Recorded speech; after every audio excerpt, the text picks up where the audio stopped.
सभी मित्रों को मेरा प्रणाम। आज मैं अपनी आने वाली पुस्तक निनाद के बारे में कुछ आपसे बात करना चाहता हूँ। निनाद की शुरुआत तो 10-12 साल पहले हो गई थी और कुछ 7-8 साल पहले तक मेरे पास में कविताओं का संग्रह बना भी।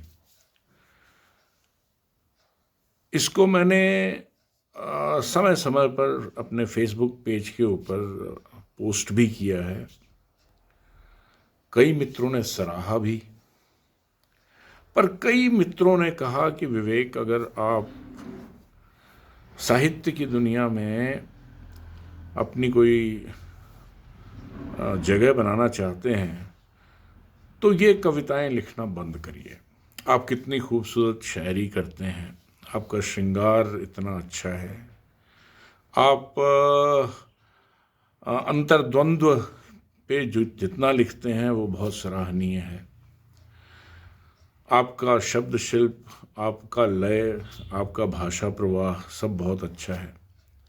इनका फ़ायदा उठाइए ना आप इनको। ये निनाद आज के ज़माने का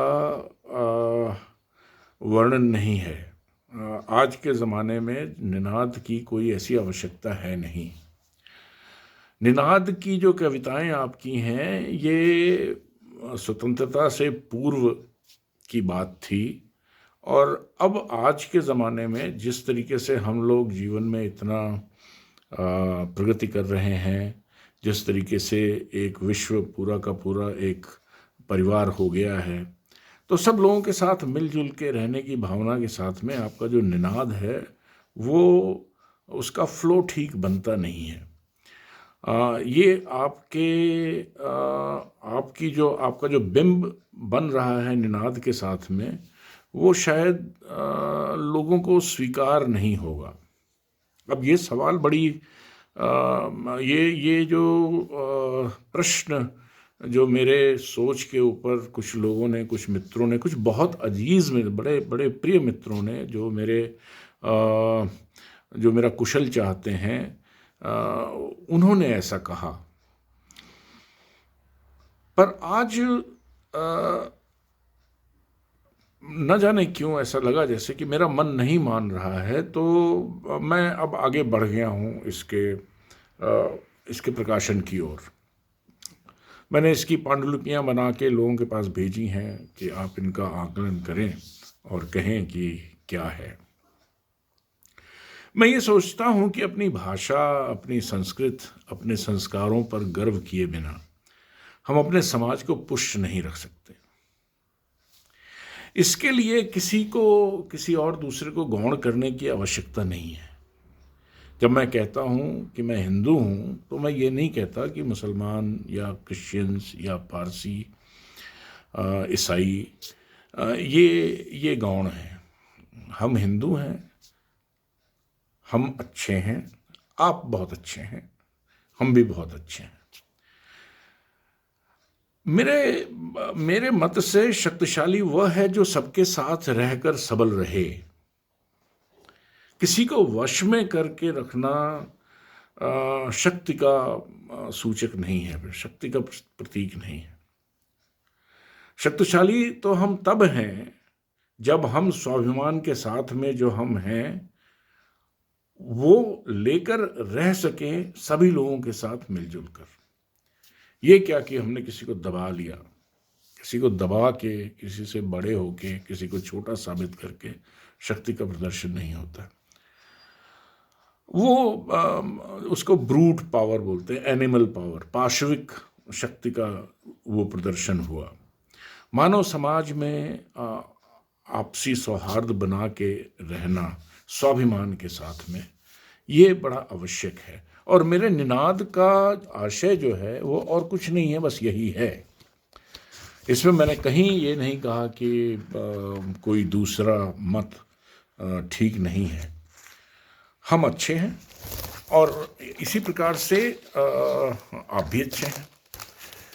तो ये मुझे कहना, ये मुझे बताना कि मैं कोशिश कर रहा हूँ हिंदुत्व की भावना को आगे बढ़ाने की, इस आशय के साथ कि अन्य लोगों से हम बेहतर हैं। नहीं, ऐसा नहीं है। हम गुड हैं, हम अच्छे हैं, हम अपनी जगह हैं, आप अपनी जगह हैं, हम सब मिल के रहें, अपना बिना स्थान खोए सर्वसंभाव के साथ रह सकें हम, यही मेरी कामना है और यही निनाद का आशय भी है। भिन्न मतों का अंत करके खुद को बना लेना, ये तो नितांत मूर्खता है। आज का भारतीय समाज एक बड़ी क्रांति से गुजर रहा है। कई सौ सालों की परतंत्रता ने भारत के मूल निवासियों के मन में उनके अपने मूल अस्तित्व पर प्रश्नवाचक चिन्ह लगाया। ऐसा मुझे प्रतीत हुआ। हो सकता है ये मेरी धारणा ठीक ना हो, गलत हो, मेरा आकलन सही ना हो समाज को लेकर। मुझे ऐसा लगा जैसे हमारे भारतीय लोग, खास करके जो हिंदू समाज के हैं,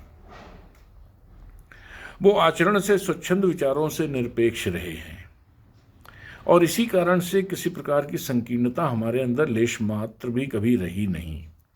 इसीलिए हमने सबका स्वागत भी किया है। वसुधैव कुटुंबकम और कहाँ से आया है? ये सनातन का मूल दर्शन है और इस अभूतपूर्व दर्शन के प्रयुक्त भारतीय समाज ने इस भूमि पर बाहर से आने वाली सभी शक्तियों का सभी लोगों को, सभी सभ्यताओं को हृदय से स्वीकार किया है। मूल भारतीय कभी असुरक्षा की भावना से ग्रस्त नहीं रहा और न कभी किसी प्रकार की विस्तारवादी नीति ही रही है हमारी।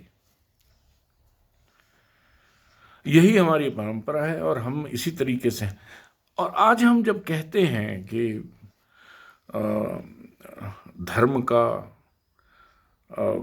धर्म की स्थापना हो जिस प्रकार से धर्म होता है, इसका मतलब ये नहीं है कि हम बाकी सभी का नाश करना चाहते हैं ना, और ना ही हम किसी से बेहतर बताना चाहते हैं अपने आप को। मूल भारतीय संगठित भी नहीं हुआ कभी। यह समाज केवल मूल सनातन विचारों से बौद्धिक रूप से संगठित हुआ है, केवल बौद्धिक रूप से संगठित हुआ है। इसीलिए इतने वर्षों के विस्तारवादी मतों द्वारा प्रताड़ित और शोषित होने के पश्चात भी सनातन विचारधारा नहीं मिटी कभी। ये चिंतन का विषय है कि क्या इसे भौतिक रूप से भी संगठित होना आवश्यक है? सभी हिंदू एक हो जाओ, क्या ये नारा उपयुक्त है? भारतीय समाज को अपने संस्कृति और धरोहर की रक्षा करने के लिए आरंभ से ही क्या सामरिक दृष्टि से सबल होना चाहिए था? यह भी एक प्रश्न है। प्राचीन भारत के भूखंड अलग अलग प्रांतों में भिन्न शासकों द्वारा शासित थे, युद्ध भी होते थे और सीमाओं का विस्तार भी होता था, किंतु यह युद्ध और विस्तार कभी किसी धर्म या मत से प्रेरित नहीं थे। यह आक्रामकता केवल व्यक्तिगत महत्वाकांक्षाओं से प्रेरित थी। किसी एक मत को समाप्त करने के लिए कोई भी किसी प्रकार की आक्रामकता किसी राज्य ने एक दूसरे राज्य के प्रति नहीं दिखाई। ये केवल किसी एक सम्राट की, किसी एक राजा की अपनी महत्वाकांक्षा थी कि हमारा राष्ट्र, हमारा देश, हमारा राज्य, हमारे राज्य का विस्तार हो। मतों का नाश नहीं था कभी भी किसी भी युद्ध का कारण। प्राचीन भारत की बात कर रहा हूं मैं।